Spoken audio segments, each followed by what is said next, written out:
Te adoramos na beleza da tua santidade. Vamos adorar a Deus com o Salmo 64. Salmo 64.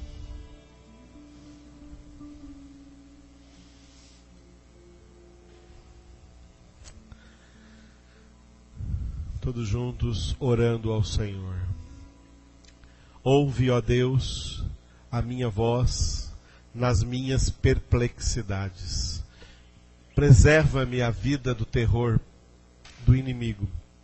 Esconde-me da conspiração dos malfeitores e do tumulto dos que praticam a iniquidade, os quais afiam a língua como espada e apontam quais flechas palavras amargas, para as ocultas atingirem o íntegro.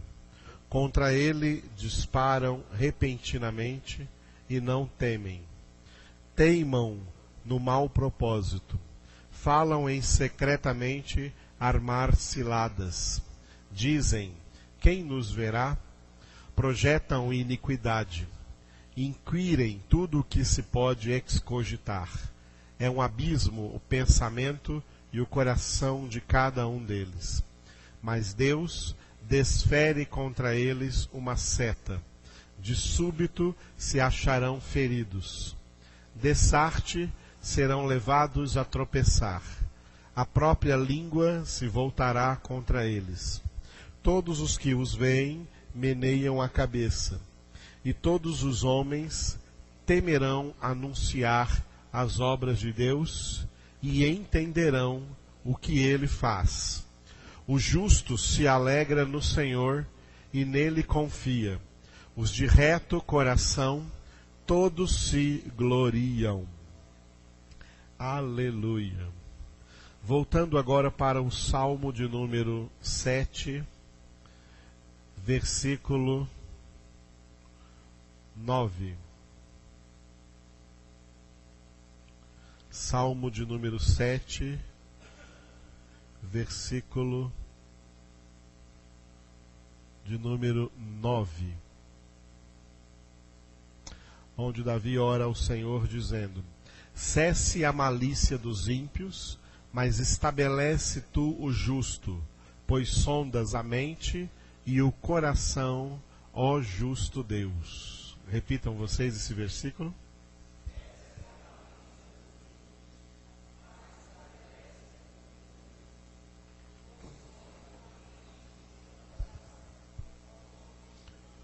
Aleluia. Glória a Deus.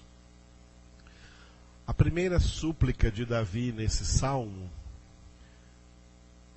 é quase que uma súplica que terá resposta somente no juízo final. Antes do juízo final, os ímpios continuarão vivendo a sua malícia. Malícia nos seus atos, malícia nas suas palavras, malícia em tudo que eles são. A palavra malícia começa com mal. Malícia significa experiência na maldade. Malícia significa ter experiência naquilo que é mal. Por isso que fala que a malícia é dos ímpios. Os justos não têm malícia, porque o que Deus quer produzir neles é o fruto do Espírito, que é bondade e benignidade. E fugirmos de toda espécie de mal. Fugirmos de toda espécie de malícia. E hoje em dia tem uma malícia muito famosa. Muito famosa. Programas de televisão, especialmente, ou hoje aí na internet, programas de piadas. Piadas imorais, piadas maliciosas, e muita gente rindo disso. E vocês não sabem a quantidade de crentes que acha graça nisso, que fica rindo disso. Hoje em dia está famoso no mundo uma coisa que começou nos Estados Unidos. Parece que todas as besteiras começam nos Estados Unidos, depois se espalha para o mundo inteiro.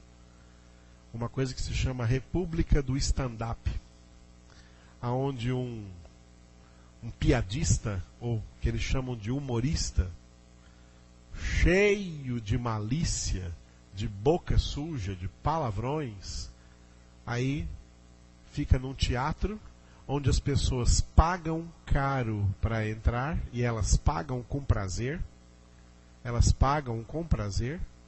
para entrar e para dar risadas das coisas maliciosas que esses ímpios ficam ali de pé durante horas falando com elas. É um culto tremendo, é um culto que faz sucesso. Não é como o culto aqui do Senhor que não faz sucesso. O culto a Deus não faz sucesso. Mas o culto ao diabo está bombando, faz o maior sucesso, e as pessoas pagam caro para ir, nem ligam onde que vão deixar seu carro estacionado e vão lá, na distância que for para entrar, para ouvir coisas maliciosas. A malícia faz sucesso.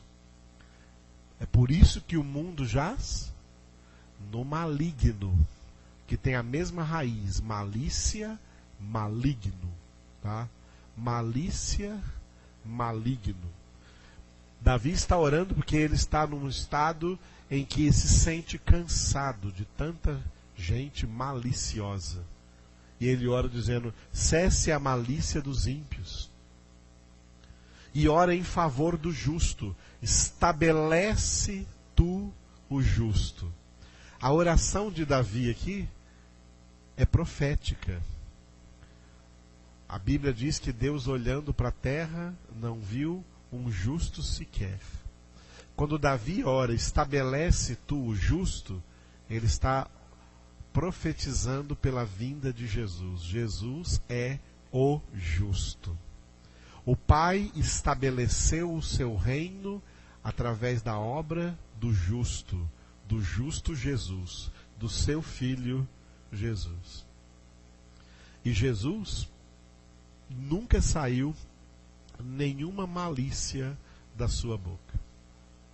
E Davi termina a segunda parte do Salmo dizendo que Deus, dizendo uma grande verdade, que Deus sonda a mente e o coração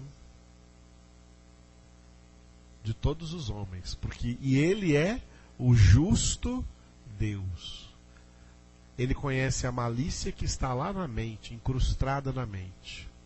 E é uma das coisas que Ele quer renovar e transformar em nossa vida, é purificar a nossa vida de toda malícia, para que apenas a bondade e a benignidade sejam encontradas em nós. Aleluia. Oremos a esse justo Deus. Deus, Tu és justo. Deus, como nós acabamos de cantar, Tu és verdadeiramente santo. Não há Deus santo como o Senhor é santo. Por isso é que nós, na Tua presença, adoramos o Teu nome, engrandecemos o Teu nome, damos graças, Senhor, a Ti, pela Tua bondade, pela Tua santidade, pelo Teu amor. Realmente, ser o nosso desejo é o mesmo de Davi, que cesse a malícia dos ímpios.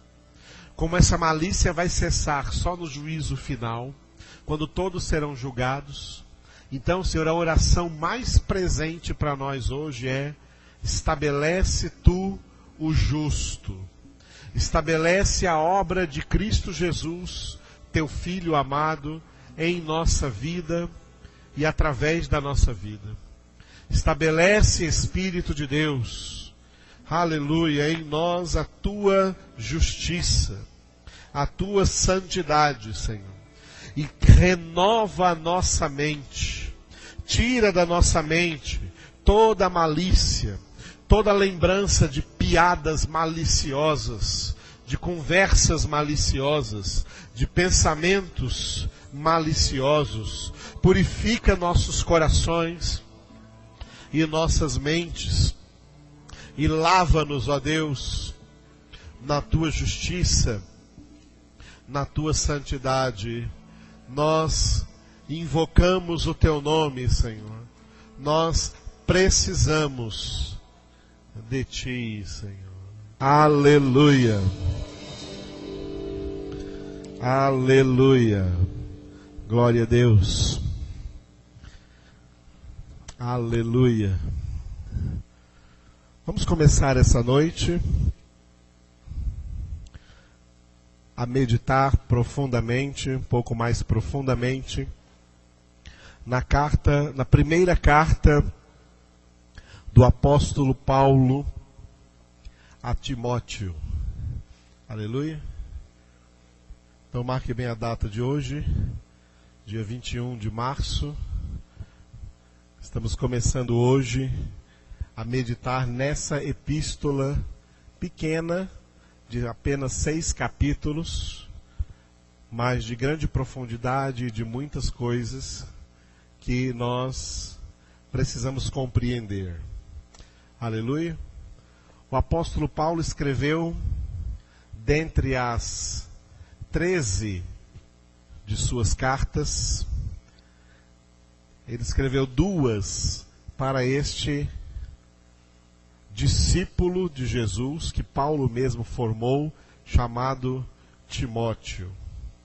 Antes de abrir aí em Timóteo, abra primeiro em Atos dos Apóstolos, o livro dos Atos dos Apóstolos, capítulo de número 16, Atos dos Apóstolos, capítulo 16,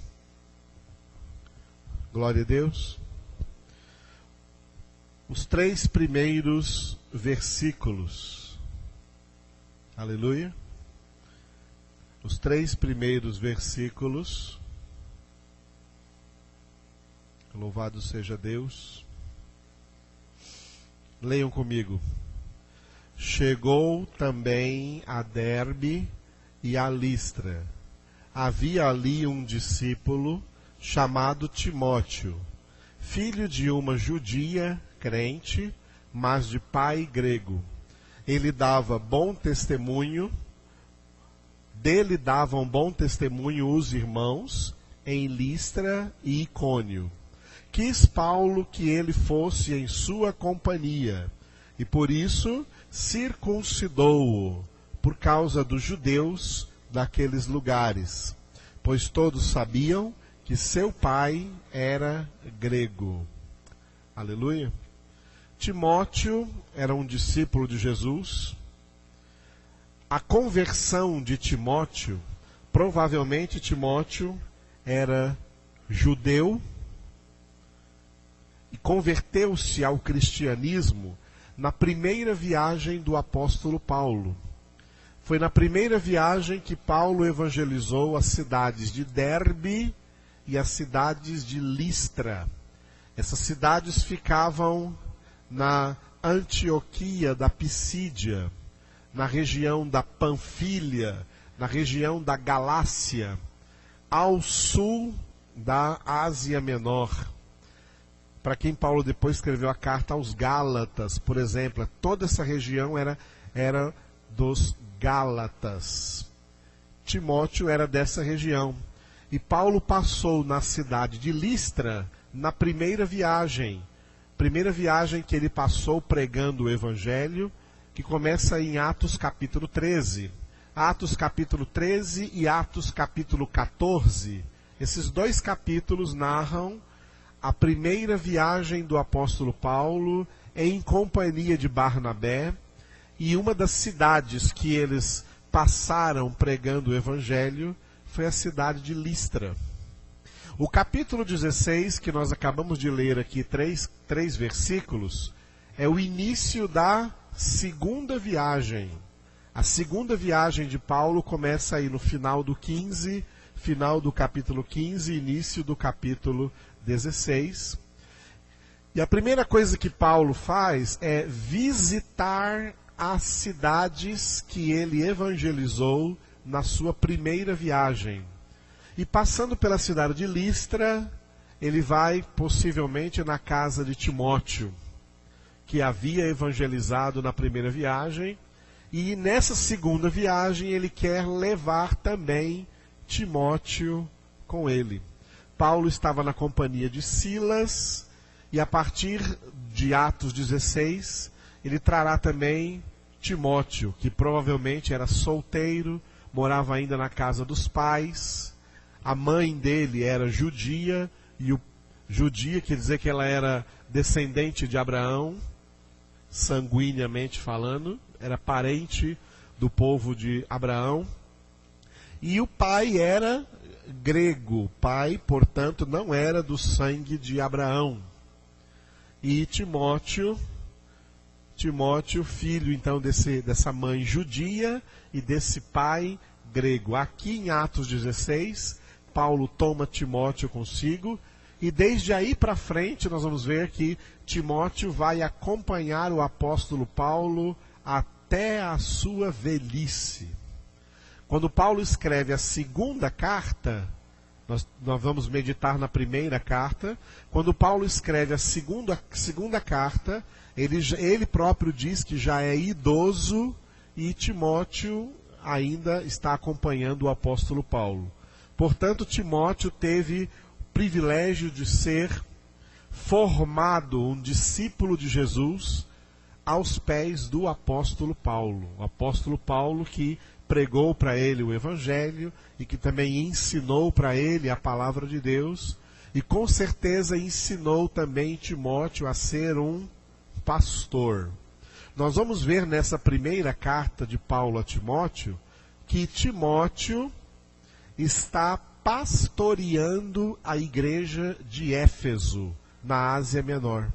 Uma igreja que também o apóstolo Paulo começou da segunda para a terceira viagem.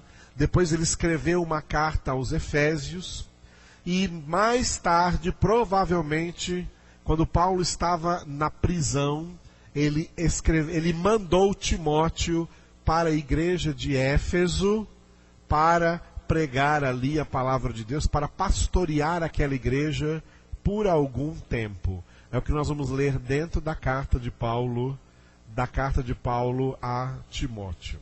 Amém? Então, no Atos 16, você viu aí a origem deste discípulo de Jesus, formado pelo apóstolo Paulo, chamado Timóteo, cujo nome Timóteo significa, em grego, aquele que honra a Deus.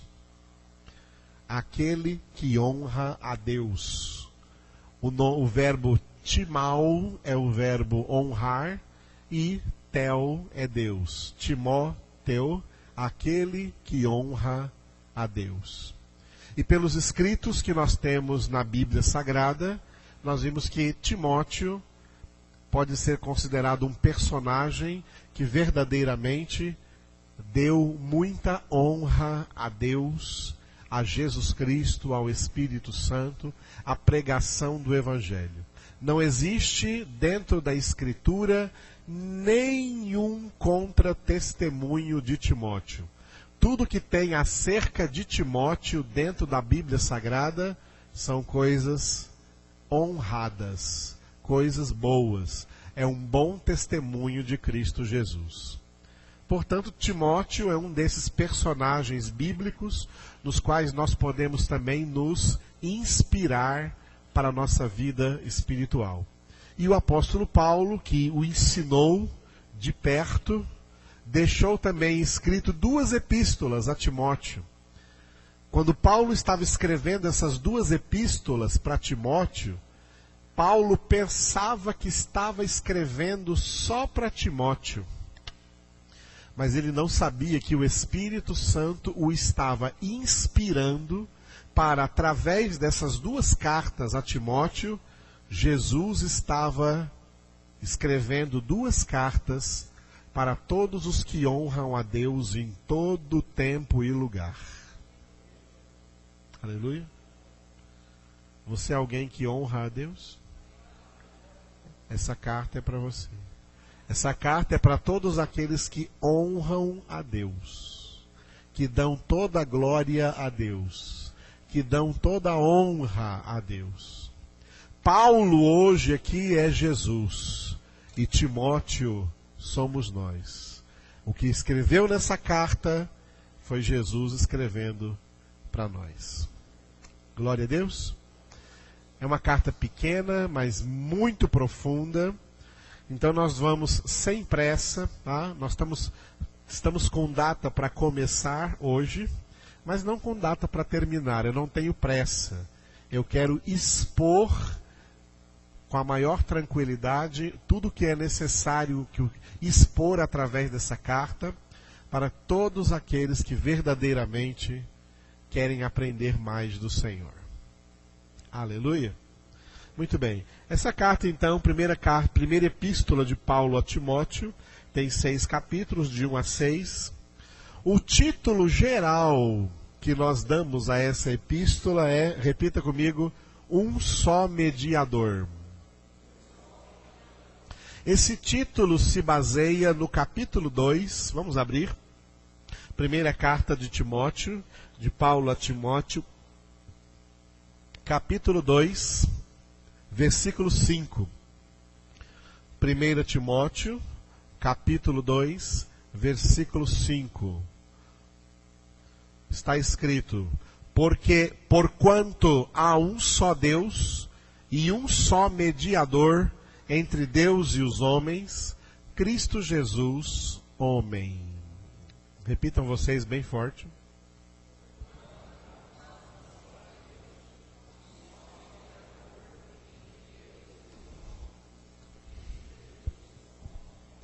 Vamos ouvir as mulheres.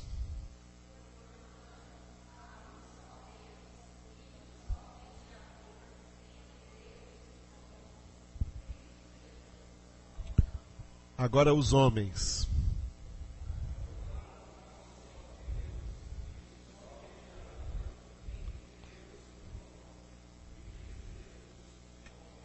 A última vez, todos juntos. Porquanto há um só Deus e um só mediador entre Deus e os homens, Cristo Jesus, homem. O título da epístola nós tiramos daqui, um só mediador. Porque esse versículo, ele traz uma grande profundidade, não só para essa epístola, como para toda a doutrina de Jesus Cristo no Novo Testamento e até em toda a Bíblia. Este pode ser considerado um dos versículos mais importantes, mais relevantes da palavra de Deus.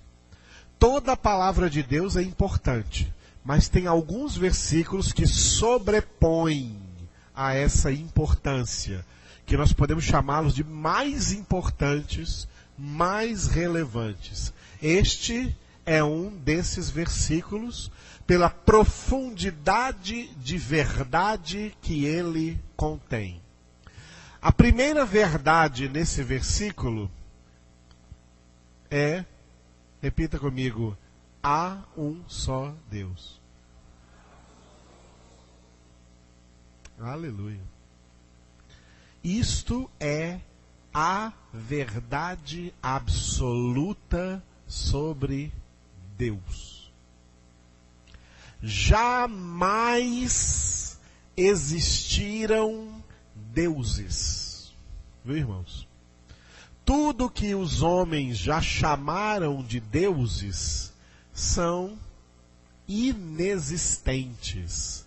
São deuses falsos, deuses que nunca existiram e que foram meramente inventados pela mente humana decaída e, claro, pela inspiração maligna de Satanás, o anjo decaído.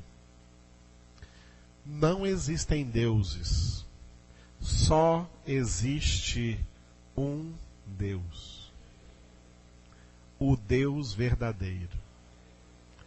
Só o Senhor Deus é o Deus verdadeiro.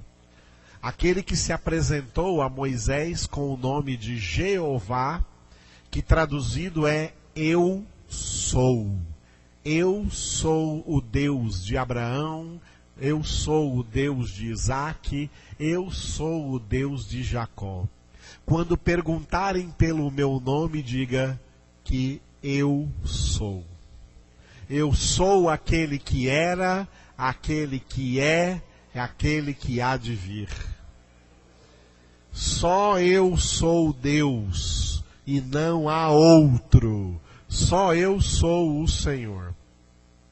Todas as pessoas que cultivaram, criaram ou cultuaram ou ainda cultuam a outros deuses estão em pecado de condenação diretamente contra o primeiro dos 10 mandamentos.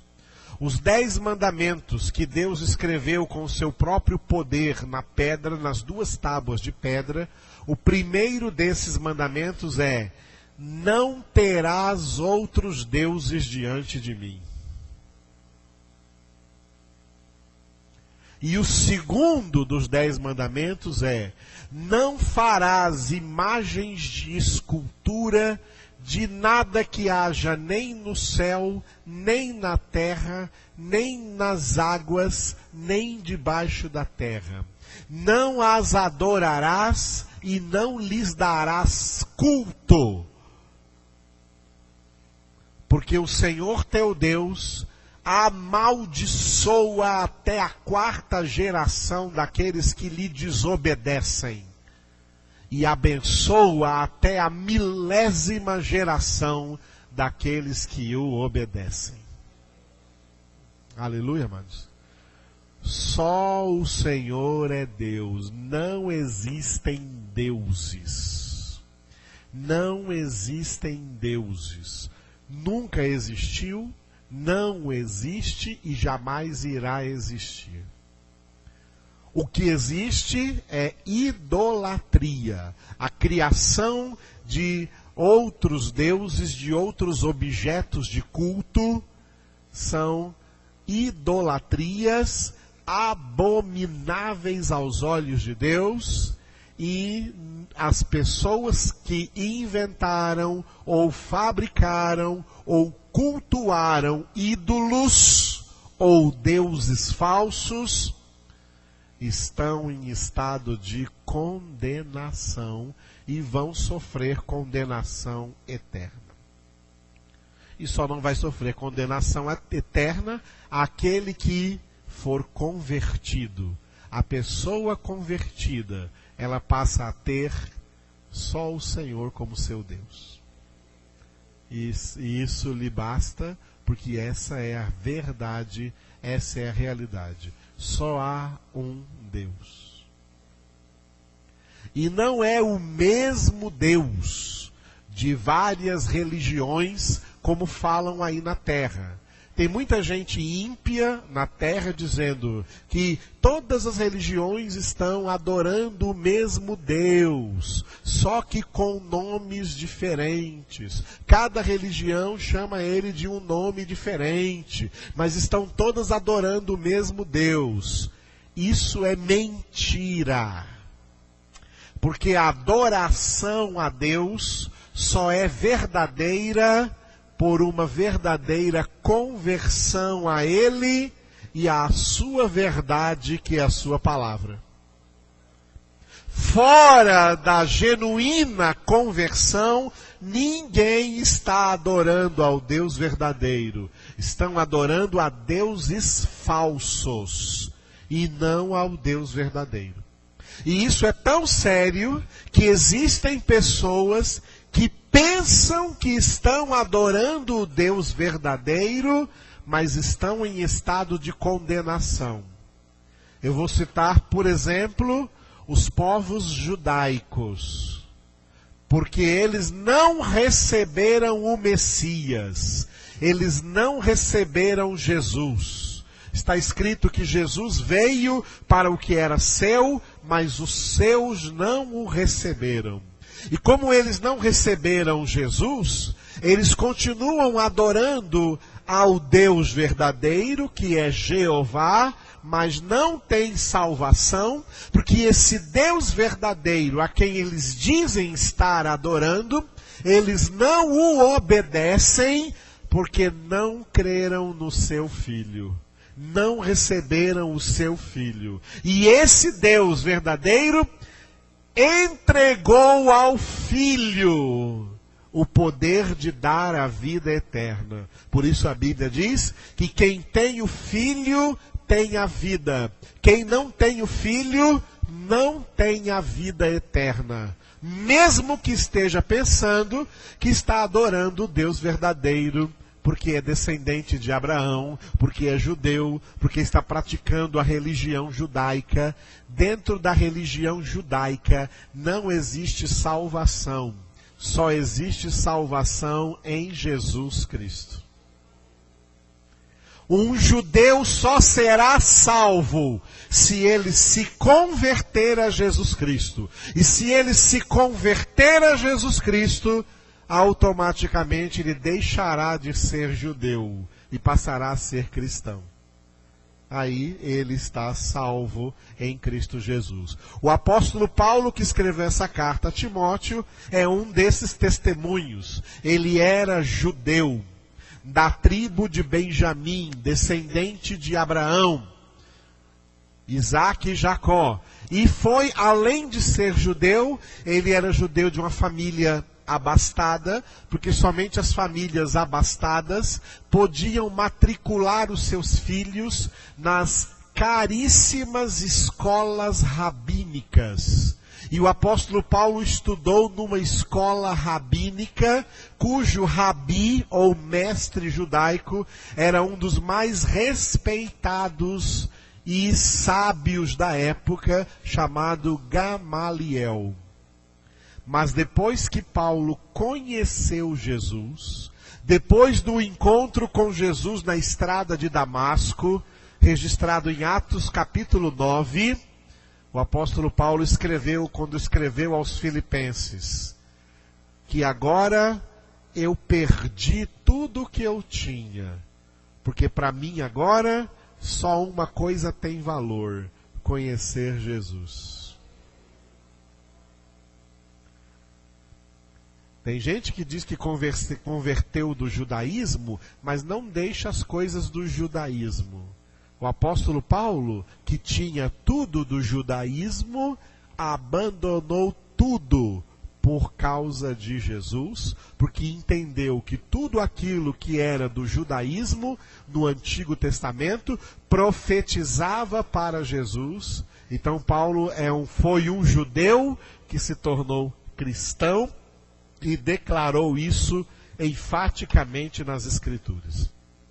Então, quem pensa que está adorando a Deus, aí em outras religiões, fora da conversão genuína a Jesus Cristo, está enganado. Essas pessoas estão em estado de condenação, porque só há salvação em Jesus Cristo. Só Jesus é Salvador. Só Jesus é Salvador. Só Jesus é Salvador. E é por essa razão que Paulo coloca nesse versículo: há um só Deus e um só mediador entre Deus e os homens, Cristo Jesus, homem. O que é ser mediador? Aqui diz o texto bíblico, também é uma verdade absoluta, porque toda a Escritura é verdade absoluta. Só há um mediador. Mediador é a mesma coisa que intercessor. Mediador ou intercessor.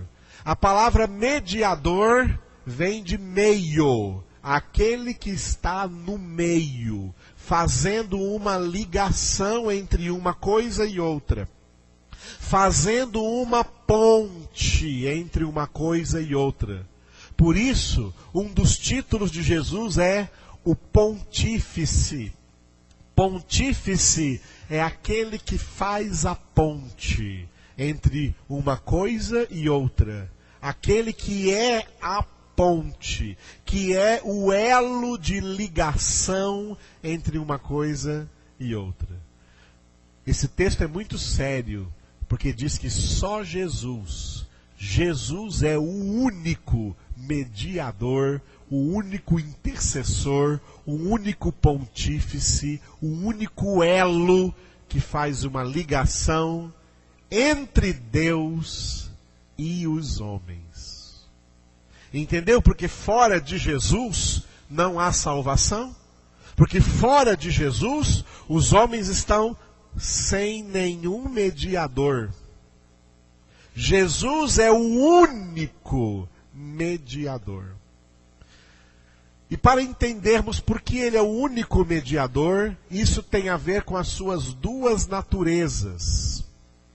Jesus é o único das três pessoas divinas, o Pai, o Filho e o Espírito Santo, que formam um só Deus, em essência um só Deus, mas em personalidade três pessoas diferentes. Somente a pessoa de Jesus, além de já possuir eternamente uma natureza divina, ele também ganhou uma natureza humana. O Pai só tem natureza divina. O Espírito Santo só tem natureza divina. Mas Jesus tem as duas naturezas. Jesus tem a natureza divina e Jesus tem a natureza humana. Jesus é verdadeiro Deus e verdadeiro homem. Jesus é completamente Deus e completamente homem. Jesus é perfeitamente Deus e perfeitamente homem. Quando vocês estudaram geometria, acho que era isso mesmo na escola, não lembro se era essa matéria, geometria, alguma coisa parecida. Vocês estudaram, ou era matemática mesmo, alguma coisa envolvendo aí matemática, geometria, que fazia figuras, essas coisas todas. Vocês lembram que a professora ensinava assim, eu me lembro muito bem da minha professora ensinando assim. Ela fazia um círculo com giz e falava assim, esse é o grupo A. Fazia outro círculo e dizia, esse é o grupo B. Aí depois juntava os dois círculos só num pedacinho. Aí um círculo ficava passando dentro do outro só num pedacinho. E aquele pedacinho que os dois círculos tinham em comum era chamado de conjunto AB. Porque era uma interseção, uma junção bem no meio do grupo A e do grupo B, formando o grupo AB. Se lembram disso da escola? Lembram disso da escola? É exatamente isso aqui, ó. O grupo A é a natureza divina. O grupo B é a natureza humana. Os dois grupos se juntaram em Jesus. E Jesus é o grupo AB. Jesus é o único dos dois grupos. Jesus é o único que tem as duas naturezas. Os homens só têm a natureza humana. O Pai e o Espírito Santo só têm a natureza divina. Mas Jesus tem a natureza divina e a natureza humana. Por isso ele é o grupo AB. Ele é a intercessão. Ele é o único intercessor. Ele é o único mediador entre Deus e os homens. Entre o grupo A e o grupo B. Só Jesus é o mediador. Amados, isso é muito importante no cristianismo, na mensagem do cristianismo, porque hoje em dia, na face da terra, o cristianismo se acha dividido através de muitas mensagens erradas. O catolicismo romano, por exemplo, exalta milhões de mediadores, milhões de intercessores, que chamam de santos. Para o catolicismo romano, cada dia é dia de um santo. santo, e o católico romano tem que ficar invocando esses santos, porque eles são, para o catolicismo, esses santos são mediadores, esses santos são intercessores. Aí chega no dia 1º de novembro, a Igreja Católica comemora no dia 1º de novembro o dia de todos os santos. Aí sabe o que a Igreja Católica faz? Eles rezam uma ladainha chamada Ladainha de Todos os Santos, aonde eles invocam todos os santos nome por nome. E sabe onde mais fazem isso? Fazem isso quando batizam as crianças. No catolicismo romano batiza crianças. E quando batiza crianças, eles não batizam apenas em nome do Pai e do Filho e do Espírito Santo, como Jesus mandou. Eles também invocam sobre as crianças batizadas o nome de todos os santos e santas. E invocam esses santos e santas sobre as crianças. Quando eles vão ordenar os diáconos, os padres e os bispos da Igreja Católica, eles se deitam no chão, aquele que está sendo ordenado se deita no chão, e os outros padres e bispos presentes estendem as mãos sobre eles e invocam sobre eles, durante mais de meia hora, um por um do nome de todos os santos, é invocado sobre essas pessoas. Amado, sabe como se chama isso dentro do contexto real da palavra de Deus? Satanismo. Porque a palavra de Deus diz assim, ó, aquele que invocar o nome do Senhor será salvo. E a mesma palavra declara: não invocarás os mortos. E os santos que são invocados no catolicismo são todas pessoas que já morreram. Porque o catolicismo só considera santo alguém que faça 3 milagres após a morte, com pessoas invocando o nome deles. Eles não consideram para canonizar santos, eles não consideram se as pessoas fizeram algum milagre em vida, quando estavam vivos. Não, tem que fazer milagres depois de morto. Alguém invoca o nome deles e eles fazem um milagre, e a Igreja Católica os canoniza, como há pouco tempo fez com o Papa João Paulo II, que hoje é canonizado e invocado como santo na Igreja Católica. Amados, isso é idolatria, isso é satanismo, isso é abominável aos olhos de Deus, porque esses santos não são mediadores, porque há um só mediador entre Deus e os homens: Jesus Cristo, homem. Só Jesus é intercessor. Só Jesus é mediador entre Deus e os homens. Entenderam por que nós demos esse título a essa epístola? Porque demos esse título a essa epístola, a importância que ele tem. E nós vamos voltar a ele quando estivermos estudando desde o começo. Glória a Deus.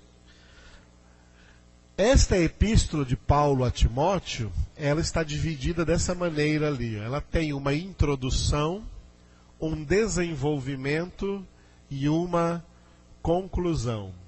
A introdução são os 2 primeiros versículos, que nós vamos ver daqui a pouco. O desenvolvimento, a maior parte dela, do capítulo 1, versículo 3, ao capítulo 6, versículo 10, Timóteo como pastor na igreja da cidade, na igreja cristã da cidade de Éfeso. E na conclusão, lá no capítulo 6, o bom combate. quando Paulo diz a Timóteo: combate junto comigo o bom combate da fé. Aleluia.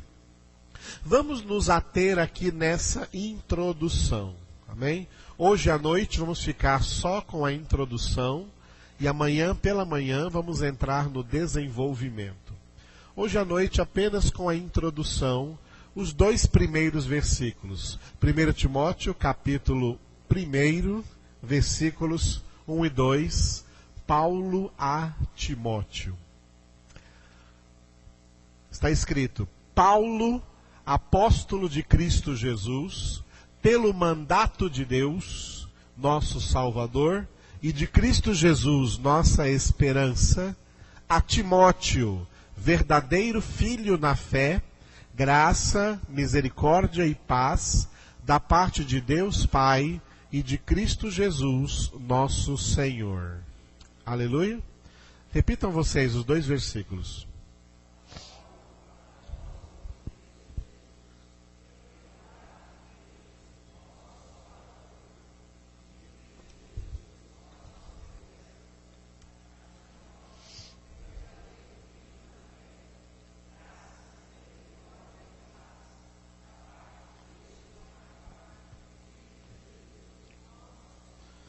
Aleluia.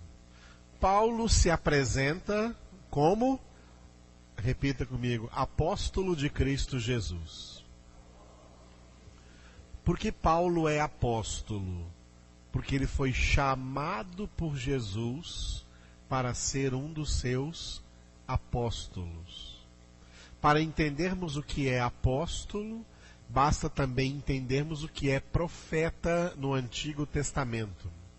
Profetas e apóstolos. A Bíblia Sagrada é formada de 2 fundamentos: o fundamento dos profetas, Antigo Testamento, e o fundamento dos apóstolos, Novo Testamento.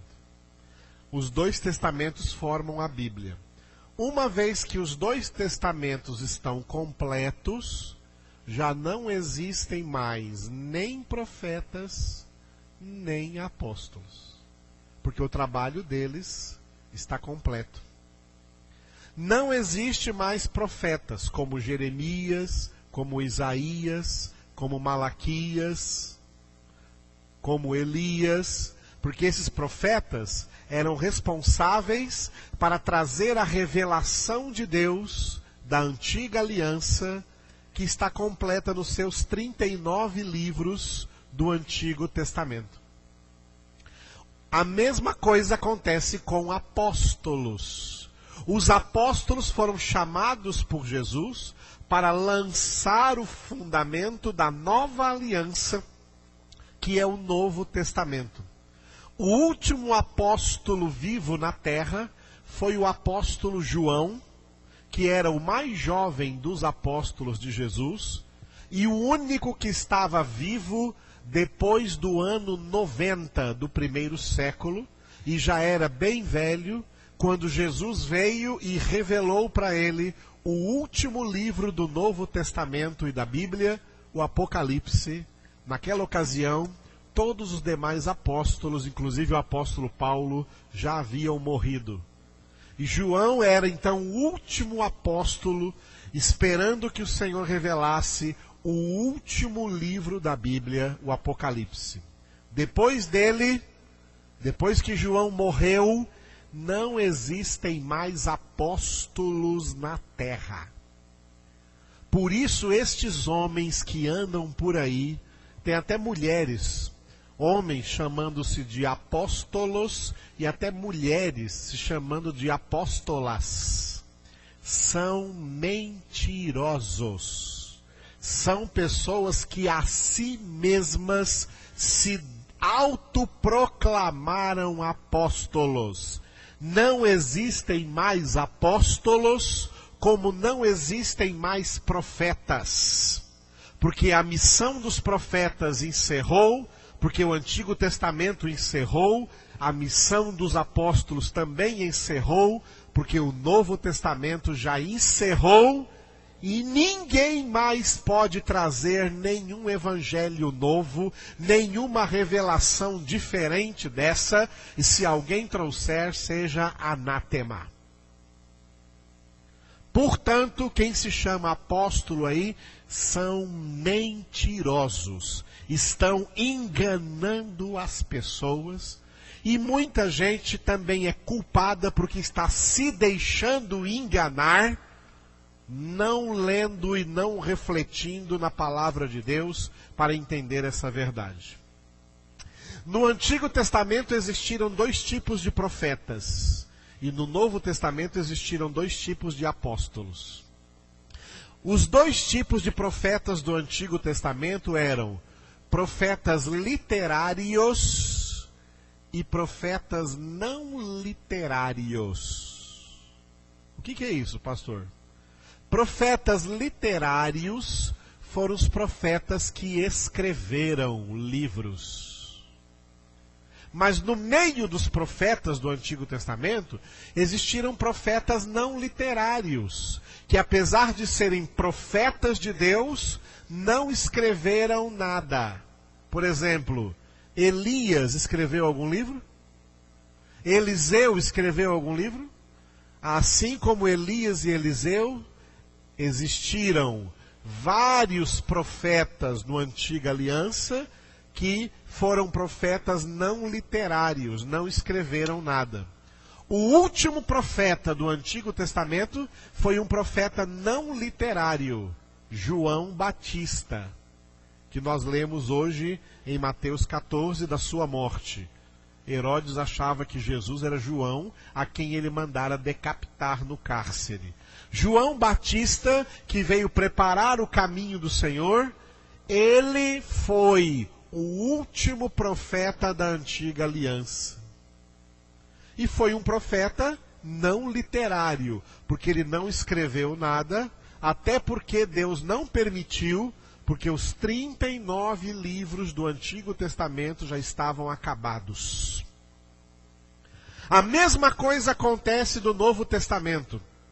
No Novo Testamento nós também temos apóstolos literários e apóstolos não literários. Apóstolos literários foram os que escreveram. Mateus escreveu, João escreveu, Paulo escreveu, Pedro escreveu. Já vamos falar dos outros escritos. A maioria dos apóstolos de Jesus no Novo Testamento, eles foram apóstolos não literários. Eles realizaram seu ministério apostólico pregando o evangelho que eles aprenderam de Jesus, mas não deixaram escritos. Por isso, Tiago, irmão de João, não escreveu. O apóstolo Tomé não escreveu. Apóstolo Bartolomeu não escreveu. Os demais apóstolos não escreveram. O Novo Testamento é formado de 27 livros. E esses 27 livros representam a doutrina apostólica. A doutrina que os apóstolos receberam de Jesus. Quem escreveu os 27 livros? Vamos pela ordem. Mateus era apóstolo, andou com Jesus e escreveu o primeiro evangelho. Marcos não era apóstolo, mas ele foi orientado por 3 apóstolos em particular, além de ter entrevistado com certeza todos os demais apóstolos. Marcos foi acompanhado de perto pelo apóstolo Paulo, pelo apóstolo Pedro, e o livro dos Atos dos Apóstolos também chama Barnabé de apóstolo. Dentro do contexto do Novo Testamento, nós temos 14 apóstolos. Os 11 apóstolos de Jesus, tirando Judas, que era 12. Judas foi substituído por Matias, e depois de Matias foram chamados de apóstolos o apóstolo Paulo e Barnabé, que viajou com Paulo na primeira viagem. eles são chamados de apóstolos dentro da Bíblia. Ninguém mais. Ninguém mais. Fora esses 14 apóstolos, jamais existiu outro apóstolo. Marcos foi orientado de perto por Pedro, por Barnabé e por Paulo. Lucas, que era médico e escritor e historiador, também foi de perto orientado por Pedro, por Paulo e por Barnabé. Inclusive esteve com o apóstolo Paulo durante algumas de suas viagens. Por isso ele escreveu o Evangelho segundo Lucas e o livro dos Atos dos Apóstolos. João, o apóstolo João, que era chamado de o apóstolo amado, aquele que deitava no peito de Jesus durante a ceia, ele escreveu o Evangelho, ele escreveu 3 cartas, 1ª, 2ª e 3ª João, e o Apocalipse que nós já falamos. Fora esses, nós temos 13 cartas do apóstolo Paulo. 13 cartas que o apóstolo Paulo escreveu, pensando que estava escrevendo para pessoas, mas ele estava debaixo da inspiração do Espírito Santo, e era Jesus escrevendo para nós. Fora as 13 cartas de Paulo, nós temos a carta aos Hebreus, cuja autoria não é definida, o autor não é conhecido, não é definido como conhecido, embora no catolicismo romano, a Igreja Católica Romana defende que a carta aos Hebreus é do apóstolo Paulo. Por isso, lá na Igreja Católica e na Bíblia Católica está escrito Carta do apóstolo São Paulo aos Hebreus. Para os católicos, a carta aos Hebreus é de Paulo. Para nós protestantes, é indefinido o autor. Como estudioso da palavra de Deus, eu diria, se eu pudesse fazer uma suposição, eu suporia que essa carta é de Barnabé. Porque a carta aos Hebreus foi escrita por alguém que entendia do sacerdócio levita do Antigo Testamento e que comparou com o novo sacerdócio de Jesus Cristo, segundo a ordem de Melquisedeque.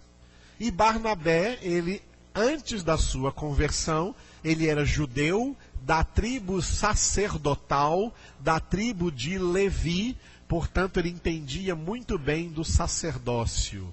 E a carta aos Hebreus, que é uma carta que nós vamos também, com a graça de Deus, estudar aqui na igreja, muito linda e profunda essa carta aos Hebreus.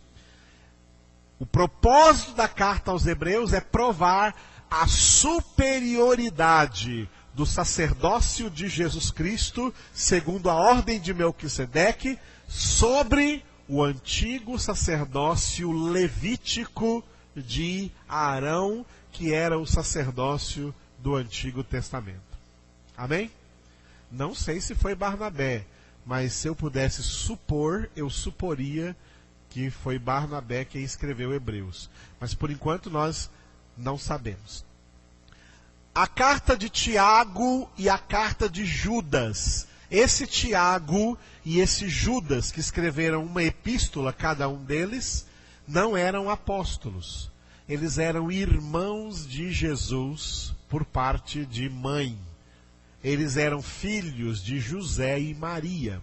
Outra coisa que o catolicismo romano teima em negar, que Maria não teve outros filhos com José, o seu esposo. Isso está na Bíblia Sagrada, inclusive citando os nomes dos irmãos de Jesus, e que também teve irmãs. Se você der uma lida aí, para você não ficar extremamente curioso, então você pode dar uma lida em Marcos capítulo 6. Marcos capítulo 6, versículo 3, onde está escrito, quando as pessoas lá em Nazaré duvidavam que Jesus era o Messias, e elas perguntavam: não é este o carpinteiro, filho de Maria, irmão de Tiago, José, Judas e Simão? E não vivem aqui entre nós suas irmãs? E escandalizavam-se nele.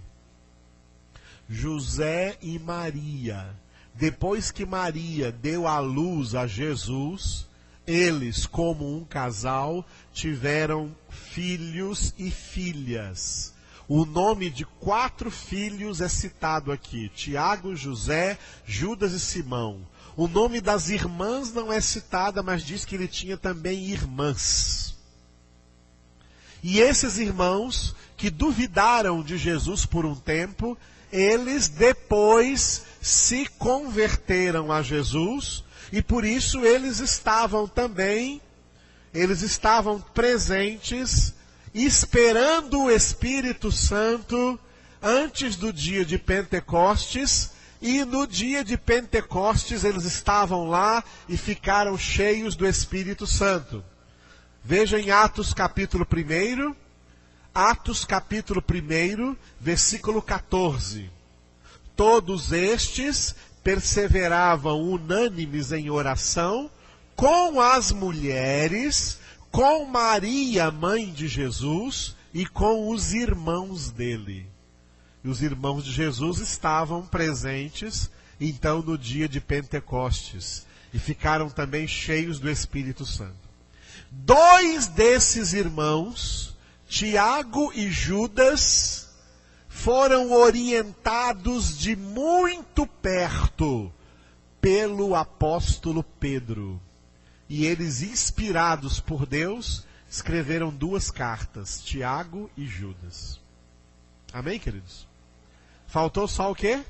2 cartas do apóstolo Pedro. O apóstolo Pedro também escreveu apenas 2 cartas. O apóstolo Pedro é um apóstolo literário que escreveu apenas 2 cartas. 1 Pedro, com 5 capítulos, e 2 Pedro, com 3 capítulos. Cartas que também nós vamos estudar aqui, se Deus quiser, e são muito profundas. Eu citei para vocês, amados, os 27 livros do Novo Testamento.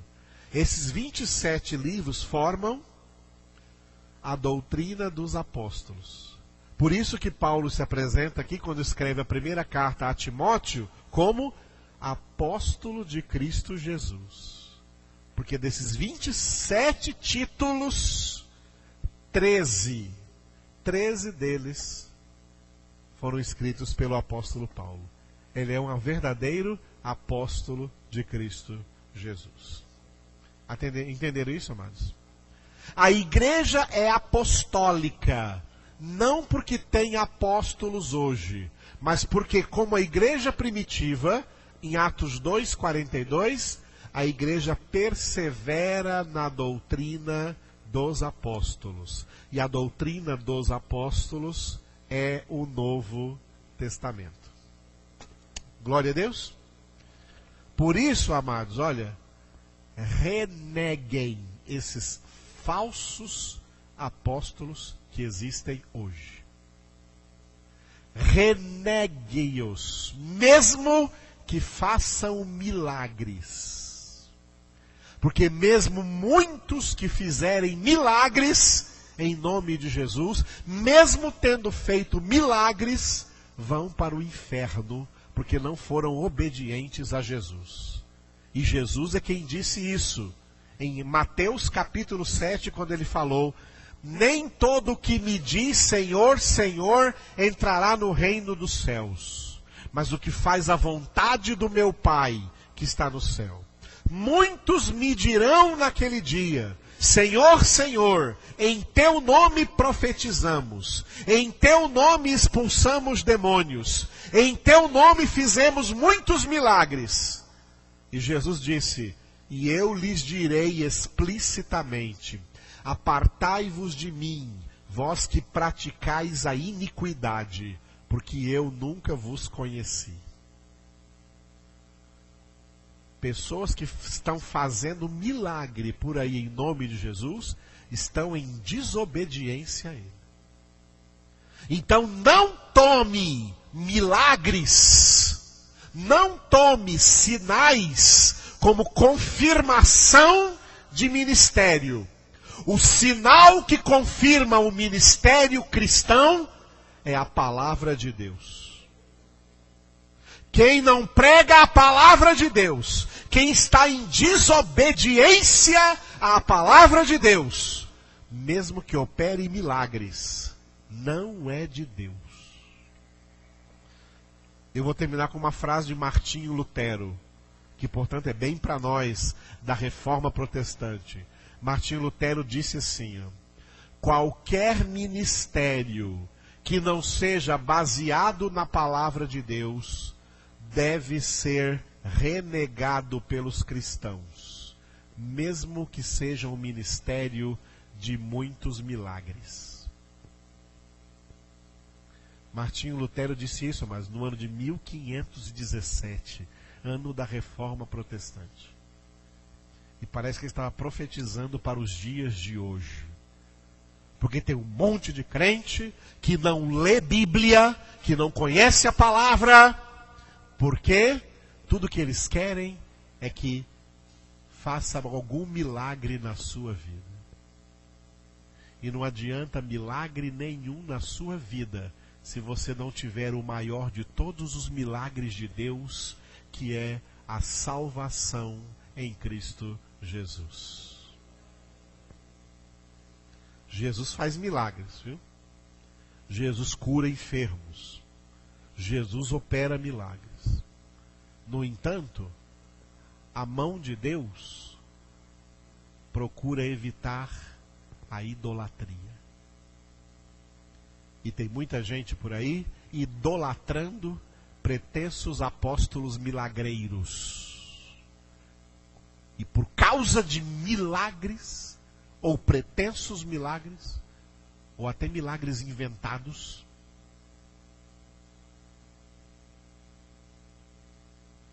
ficam reputando esses homens como grandes homens de Deus.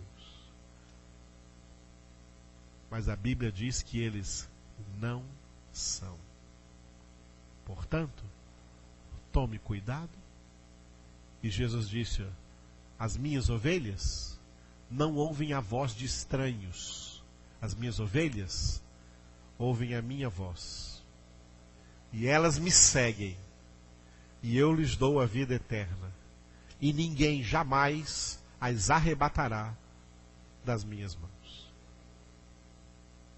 Aleluia. Oremos ao Senhor. Aleluia. Como é bom, Jesus.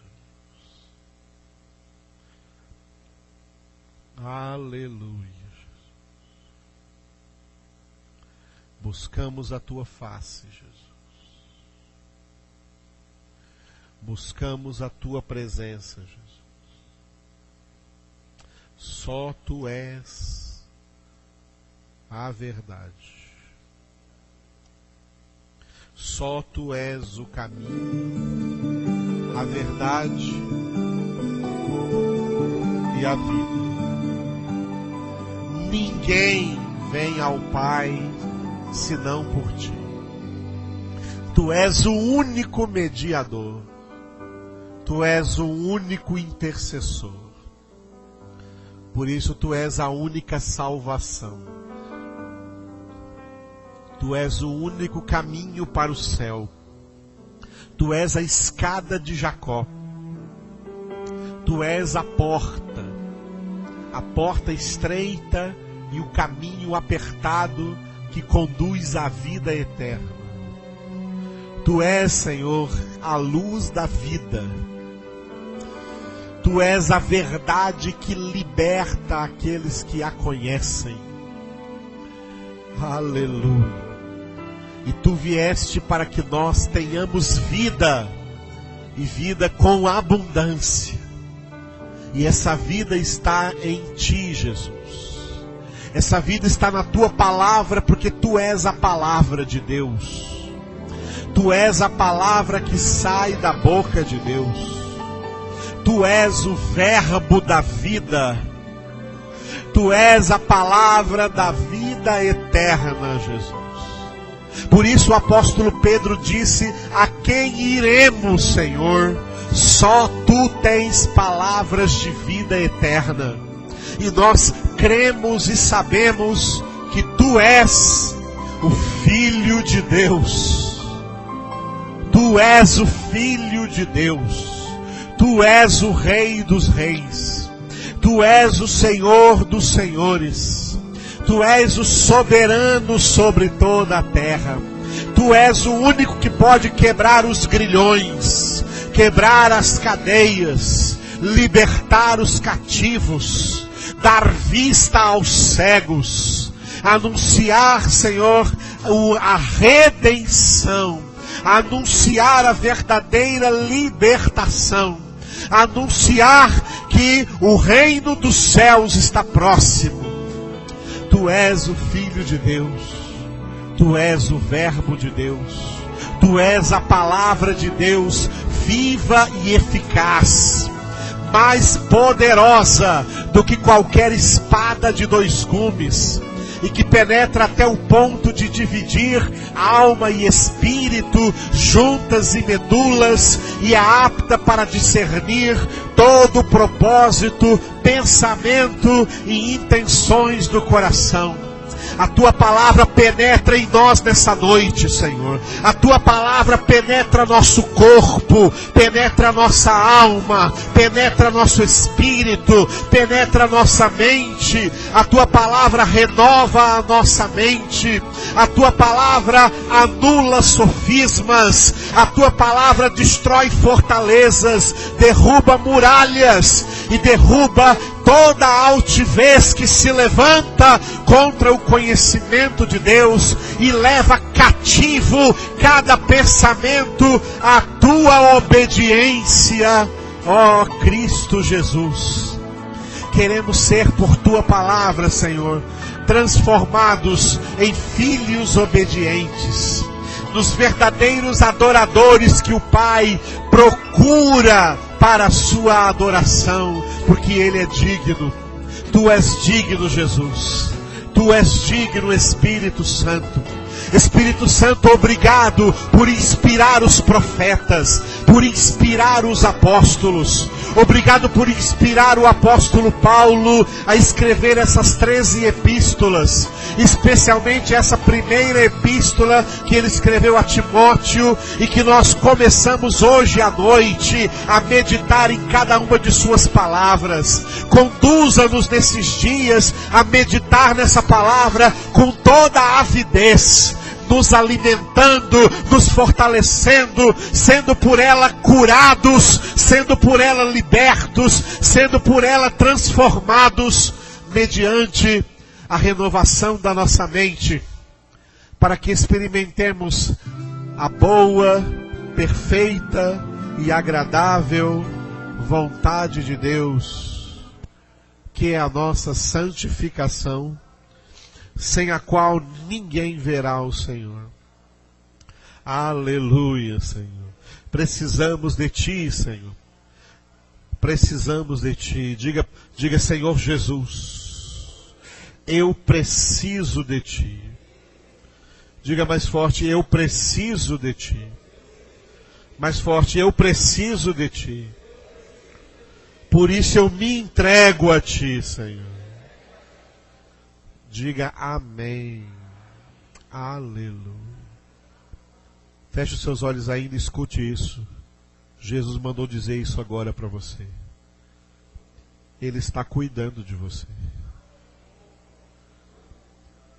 Ele está cuidando de você. Ele está falando para você, não tenha medo. Ele está falando para você, não fique desesperado. Ele disse assim, eu estou cuidando de você. Eu estou cuidando da sua vida. Agradeça ao Senhor, diga obrigado, Jesus. Enquanto cantamos a Ele esse cântico de gratidão, Aqueles que hoje forem trazer seus dízimos ou sua oferta, faça isso com amor, em nome de Jesus.